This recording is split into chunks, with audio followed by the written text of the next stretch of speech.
Welcome to all. Now I am tell about how to take precaution for pregnancy. To prepare for pregnancy, you can get a checkup. See your doctor for a checkup that includes a physical exam, blood test, and a pelvic exam. Take supplements. Take a prenatal vitamin that contains folic acid, calcium, and iron. Folic acid can help prevent birth defects. Eat well. Eat a healthy, balanced diet and avoid undercooked meat and raw eggs.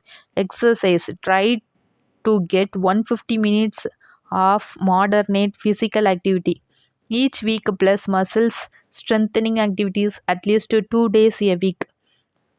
Manage your weight. Being underweight or overweight can impact fertility.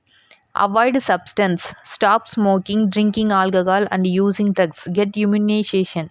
Make sure your immunizations are up to date and get your annual flu shot.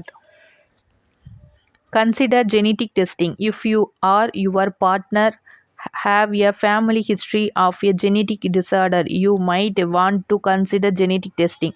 Talk to your doctor. If you have a long term conditions, talk to your doctor about what's best for you. Thank you.